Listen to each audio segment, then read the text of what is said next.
అన్వితను రాఘవ్ ఇబ్బంది పెడుతున్నాడని షాడోకి తెలిసింది. ఆ విషయంపై తను ఏమంటుందోనని అడిగాడు.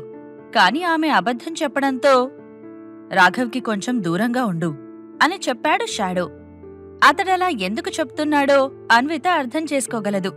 తన ప్రతి మూమెంట్ని గమనించే షాడో రాఘవ్ని కూడా గమనించుంటాడని తెలుసుకొని సరే అని తల ఊపింది. ఆ సమయంలో ఆమెకు మరింత దగ్గరగా జరిగాడు షాడో. బెడ్ మీద కూర్చున్న అన్వితను పూర్తిగా తన వైపు తిప్పుకొని ముఖం మీద ముద్దు పెట్టాడు. అయినా ఆమెలో ఎలాంటి మార్పు లేదు. ఏదో ఆలోచిస్తున్నట్టుగా కళ్ళార్పకుండా చూస్తూనే ఉంది. దాంతో, ఎక్కువగా ఆలోచించకు, మన బ్రెయిన్కి ఇంపార్టెంట్ విషయాలు మాత్రమే ఎక్కించాలి. ప్రతిదాన్ని ఎక్కించావనుకో ఆ తర్వాత ఏది ఇంపార్టెంటో ఏది కాదో తెలియడం కష్టమవుతుంది అని రాఘవ్ గురించి ఆలోచించడం అనవసరమని తనదైన స్టైల్లో చెప్పాడు షాడో. ఆ మాటలతో ఆలోచనల్లోంచి బయటకు వచ్చిన అన్విత, నీకు రాఘవ్ సార్ తెలుసా అని అడిగింది. ఇంతకు ముందే చెప్పాను కదా, అనవసర విషయాల గురించి ఆలోచించవద్దని అని షార్ప్గా అన్నాడు షాడో. షాడోకు ఖచ్చితంగా రాఘవ్ గురించి తెలిసే ఉంటుంది. ఇద్దరూ బాగా రిచ్ పర్సన్స్ లాగా కనిపిస్తున్నారు అని ఆలోచించింది అన్విత. అప్పటిదాకా కేవలం ముద్దుతోనే ఊరుకున్న షాడో హద్దులు చెరిపేద్దామని ఆమె పెదాల మీద ముద్దు పెట్టి మైకంలో కమ్మేద్దామని అనుకున్నాడు. అంతలోనే, నేను లాస్య మీద కేసు వేయొచ్చా అని అడిగింది అన్విత. తనింకా ఆ విషయాల గురించే ఆలోచిస్తుందని ముద్దు సంగతిని పక్కన పెట్టిన షాడో, ఏమని కేసు వేస్తావు అని అడిగాడు. బాబాయిని చంపాలని ప్రయత్నం చేసిందని కేసు వేద్దాం, ఏమవుతుంది అని అమాయకంగా అడిగింది. కోర్టుకు సాక్ష్యాలు కావాలి.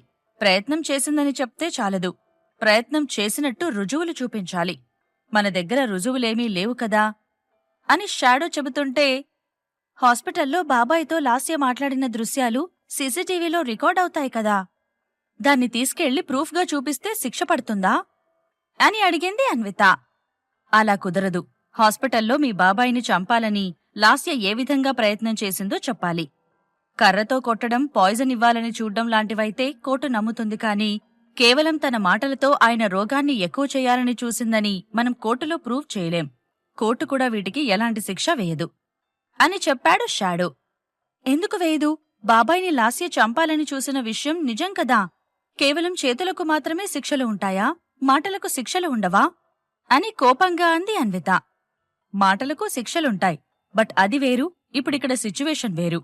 ఒకవేళ నువ్వు లాస్య మీద సొంత తండ్రిని సరిగ్గా చూసుకోవట్లేదని కేసు వేసినా కూడా అది చెల్లకపోయే అవకాశముంది. బాగా చూసుకోవడం లేదా చూసుకోకపోవడం అనేది మోరల్ అంశాలు అని చెప్పాడు షాడో. కాని లాస్య గురించి తెలిసి కూడా ఆమెను ఏమీ చేయలేకపోవడం అన్వితకు నచ్చలేదు. ఆమె మనసంతా బాధగా మారిపోయింది. ఆ బాధలోనే తనకు అనుమానమొచ్చింది.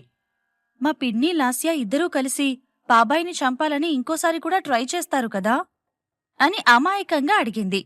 ఖచ్చితంగా అని చెప్పాడు షాడో. అన్విత వెంటనే బెడ్ మీద నుంచి లేచి, వాళ్ళు ఏదైతే అనుకుంటున్నారో అది జరగనివ్వకుండా నేను చూసుకుంటాను. మా బాబాయికి రక్షణగా నేనుంటాను. చిన్నప్పుడు ఎవరూ లేక అనాథగా మిగిలిన నాకు రక్షణగా నిలబడి ఇంతదాన్ని చేశారు. ఇప్పుడు ఆయన్ని రక్షించే బాధ్యత నాది అని కాన్ఫిడెంట్గా చెప్పింది. నా హెల్ప్ ఏమైనా కావాలా అని నెమ్మదిగా అడిగాడు షాడో. వద్దు, ఈ మిషన్ ఒకవేళ నా వల్ల కాకపోతే, నేనేదైనా ఇబ్బందుల్లో పడితే తప్పకుండా నీ హెల్ప్ తీసుకుంటాను అని చెప్పింది అన్విత. Good girl. నేనింకా ఎవరి హెల్ప్ అవసరం లేదని తాడో పేడో తేల్చుకుంటాను అంటావేమో అనుకున్నాను. అవతలి వారి సాయం మనకు అవసరమైనప్పుడు తీసుకోవడమే విజేతల లక్షణం. సాయం తీసుకోవడం చేతకానితనం అనుకోవడం మూర్ఖుల లక్షణం. సాయం చేయడానికి భయపడేవారే సాయం తీసుకోవడానికి ఇబ్బంది పడతారు అని అన్నాడు షాడో. నీ సాయం తీసుకోవడంలో నాకెలాంటి ఇబ్బంది లేదు షాడో అని అంది అన్విత. నాకు తెలుసు, నువ్వు చాలా మంచిదానివి, నీకెప్పుడూ మంచే జరుగుతుంది అని అన్నాడు షాడో.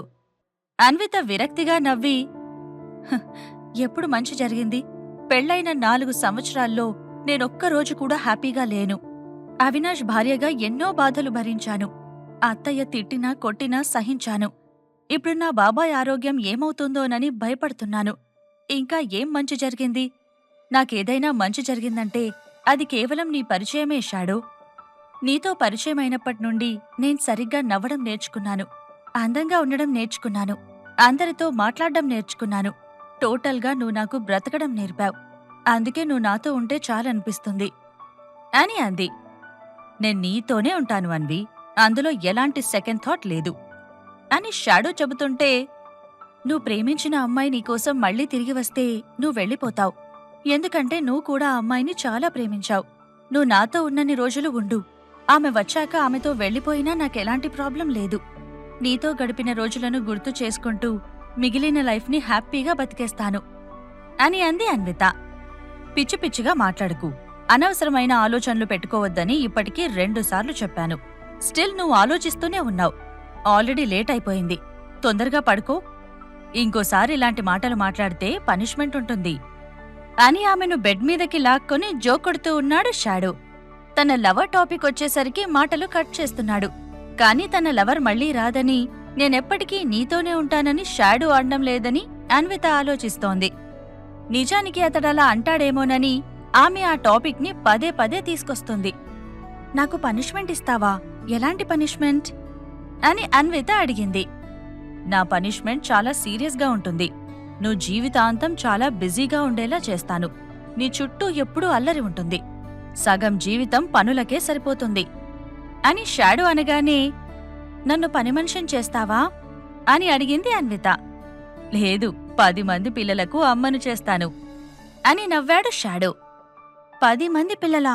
అమ్మో, నా వల్ల కాదు అని నవ్వుకున్న అన్విత కొన్ని క్షణాల తర్వాత, 11 మంది పిల్లలైతే బావుంటుందేమో, ఎంచక్కా ఇండియన్ క్రికెట్ టీంకి పంపొచ్చు అని అంది. అలా అయితే నేను చాలా కష్టపడాలన్నమాట. పద, ఈరోజు నుండి స్టార్ట్ చేద్దాం అని అన్నాడు షాడో.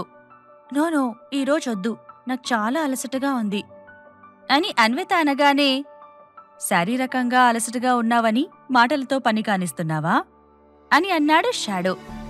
అలా కాదు, నేనేదో ఊరికే అన్నాను అని అన్విత చెప్పగానే, నేను కూడా ఊరికే జోక్ చేశాను అని ఆమెను చూస్తూ నవ్వేశాడు షాడో.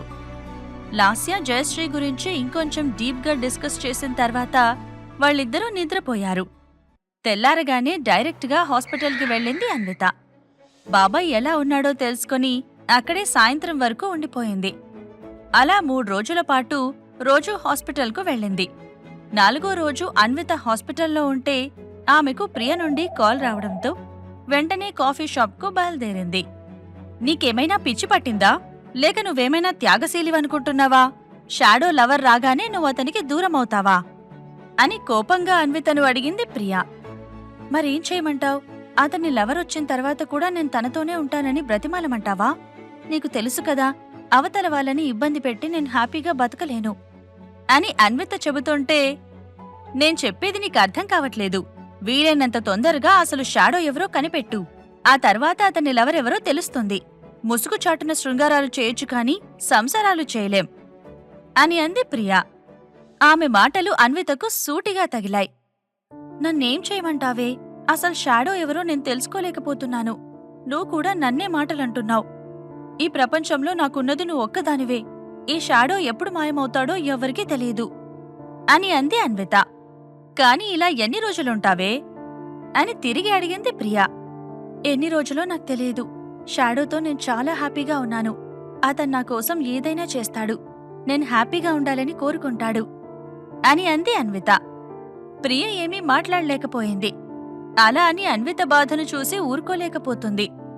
అసలు షాడో ఎవరో తెలుసుకుందామని ఆమె కూడా చాలా ప్రయత్నాలు చేసింది. ఆ ప్రయత్నాలేవీ అన్వితకు తెలియదు. షాడో గురించి ఏదైనా విషయం తెలిస్తే అన్వితకు చెప్పాలని ఆమె అనుకుంటుంది. కాని ఎన్ని రోజులైనా అతని గురించి కొంచెం సమాచారం కూడా తెలియలేదు. అన్విత నిస్సహాయతను చూసి ప్రియ బాధపడుతోంది. ఫ్రెండ్కి ఏమి చేయలేకపోతున్నానని ఆమె కుంగిపోతోంది. ఇద్దరి మధ్య చాలాసేపు మౌనం రాజ్యమేలింది. వారిద్దరి మెదళ్లు ఒకే విషయం గురించి ఆలోచిస్తున్నాయి. అసలు షాడో ఎవరు? అన్విత జీవితంలోకి ఎందుకు వచ్చాడు అన్న ఆలోచనలు మెదడును తొలిచేస్తున్నాయి. ఆ సమయంలో సడన్ గా ప్రియా మొబైల్కి ఒక నోటిఫికేషన్ వచ్చింది. ఆ నోటిఫికేషన్ మెయిల్ నుండి రావడంతో ఏదైనా ఇంపార్టెంట్ అయ్యుంటుందని మొబైల్ ఓపెన్ చేసి చూసింది. అంతే, షాక్ కొట్టినట్లుగా బిగుసుకుపోయింది. అయితే అది బాధతో కాదు. ప్రియా మొబైల్కి చంద్రం ఉన్న హాస్పిటల్ నుండి సీసీటీవీ ఫుటేజ్ వీడియో వచ్చింది. అన్విత, షాడో ఎవరో ఇంకొక క్షణంలో తెలిసిపోతుంది. ఇదిగో సీసీటీవీ ఫుటేజ్ వీడియో. నువ్వు ఆ రోజు హాస్పిటల్లో నీరసంతో పడిపోయావు కదా, ఆ రోజు నిన్ను హాస్పిటల్ నుండి షాడో తీసుకొచ్చాడని నాకు చెప్పావు. అసలు నిన్ను ఎవరు తీసుకొచ్చారో తెలుసుకుందామని హాస్పిటల్ సీసీటీవీ ఫుటేజ్ వీడియో కావాలని అడిగాను. ఇదిగో ఇప్పుడు ఆ వీడియో నా దగ్గరుంది అని చూపించింది ప్రియా. అన్వితకు ఆత్రంగా ఉంది. అదే టైంలో తనను అర్థం చేసుకున్న ఫ్రెండ్ ఉన్నందుకు ఆమె గర్వపడింది. వెంటనే, నేనిందాకే చెప్పాను కదా, ఈ ప్రపంచంలో యూర్ మై బెస్ట్ ఫ్రెండ్, అంతకన్నా గొప్ప పదం ఏదైనా ఉంటే అది కూడా నీకు వర్తిస్తుంది అని చెబుతూ ప్రియ పక్కన వచ్చి కూర్చొని మొబైల్లోకి చూస్తోంది. మెయిల్ ఓపెన్ చేసిన ప్రియా సీసీటీవీ ఫుటేజ్ వీడియోపై క్లిక్ చేసింది. 20 నిమిషాల వీడియో ప్లే అవుతోంది. అప్పుడే అన్వితకు ఒక డౌట్ వచ్చింది. ప్రియా, ఒకవేళ హాస్పిటల్కి కూడా షాడో మాస్క్తో వస్తే ఎలా అని అంది. ఛాన్సే లేదు, నాకు తెలిసి ఖచ్చితంగా అలా రాడు. అది పబ్లిక్ ప్లేస్, అలా వస్తే లేనిపోని ఇబ్బందులు వస్తాయి అని చెప్పిన ప్రియా వీడియో వైపు చూస్తోంది. 1 నిమిషం 10 సెకండ్లు దాటిన తర్వాత హాస్పిటల్ ముందుకు ఒక బ్లాక్ కలర్ కార్ వచ్చి ఆగింది. అందులోంచి పొడుగ్గా ఉన్న ఒక పర్సన్ దిగాడు. అతను హాస్పిటల్లోకి వెళ్తుండడంతో అతని వీపు భాగం మాత్రమే కనిపిస్తుంది. అతని శరీరాకారాన్ని చూస్తూ షాడోనా కాదా అని ఆలోచిస్తుంది అన్విత. శరీర ఆకారం షాడోలాగే కనిపిస్తున్నప్పటికీ ఆమెకెందుకో అనుమానంగా అనిపించింది. బాడీ చూసావు కదా, ఎలా అనిపించింది? షాడోలాగే ఉన్నాడా అని అడిగింది ప్రియా. అలానే కనిపిస్తున్నాడు కానీ అని అన్విత ఆగిపోవడంతో, ఓకే కొద్దిసేపు వెయిట్ చేద్దాం, ఇప్పుడు హాస్పిటల్ నుంచి బయటకొస్తాడు కదా, మనకు క్లియర్గా కనిపిస్తుంది అని చెప్పింది ప్రియా. వీడియో ప్లే అయ్యి 10 నిమిషాలు దాటిపోతుండగా హాస్పిటల్ నుంచి అతడొక అమ్మాయిని ఎత్తుకుని వస్తున్నాడు.